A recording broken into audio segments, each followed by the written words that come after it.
आज सन्तोष बन्धुमाथिको वीर गोर्खाली र साई युवा शक्ति दुईटैको यो संयुक्त र्यालीलाई सबै राष्ट्रवादी, हिन्दूवादी, गणतन्त्र विरोधी, संघीयता विरोधी र भ्रष्टाचारी विरोधी देशका राष्ट्रभक्तहरूलाई सबैलाई सलाम भन्न चाहन्छु। मित्रहरू, आज हामी यो नारायणी दरबारको अगाडि उभिरहेको छौँ। हामीहरूले सबैले प्रण गरौँ कि आफ्नो आफ्नो ठाउँमा, आफ्नो आफ्नो सहरमा, आफ्नो आफ्नो वार्डमा नागरिक बचाउ अभियान पनि यहाँ हुनुहुन्छ। उहाँहरूलाई पनि म धन्यवाद र स्वागत गर्न चाहन्छु। हामीहरू आफ्नो आफ्नो वार्डमा छ, आफ्नो आफ्नो जिल्लामा सबैले राजावादी, राष्ट्रवादी, हिन्दूवादीहरू बाहिर निस्किन पर्यो। बेला आइसक्यो। अब पनि नेपाली जनता बाहिर निस्केर पनि यो बेइज्जती, यो अवस्थालाई बदलिनको लागि, यो व्यवस्थालाई बदलिनको लागि यो व्यवस्था बदलिन पर्नेछ।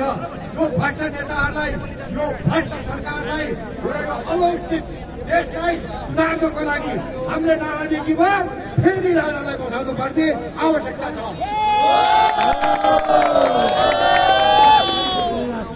जबसम्म यो राष्ट्रमा हामीले यो अवस्था र व्यवस्था बदलिँदैनौँ, यो राष्ट्रको उन्नति र प्रगति हुन सक्दैन। मित्रहरू, 18-20 वर्ष भइसक्यो यो राष्ट्रमा गरिबी, हिंसा र अनियमित रूपले देश चलिरहेको छ। कुनै पनि देशको आयामहरू राम्रोसित चलिरहेको छैन।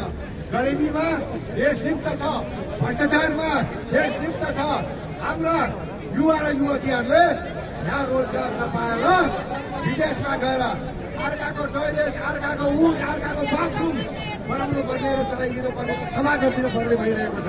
मित्रहरू, यो देशको भविष्य उज्जवल छ। यो देशको भविष्य उज्जवल छ। प्राकृतिक स्रोत र साधनले भरपूर भएको यो देश हो। यो देशमा राम्रो नेतृत्व अगाडि आए पनि यो देश 5 वर्षभित्रै एउटा विश्वकै सुन्दर र धनाढ्य देश हुन सक्छ। तर त्योभन्दा पहिले यो भ्रष्ट नेताहरूलाई, यो भ्रष्ट सरकारलाई पाखा लगाउनु पर्ने आवश्यकता छ।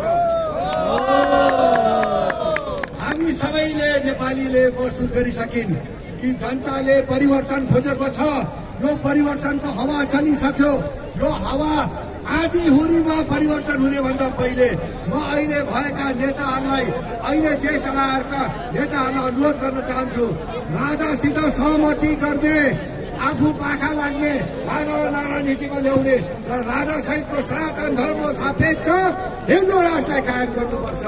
हामी जबसम्म सनातन धर्म सापेक्ष हिन्दू अधिराज्य आउँदैन, राजा नारायणीमा बस्दैनन्, हामी यो आन्दोलन चलाइरहेका छौँ।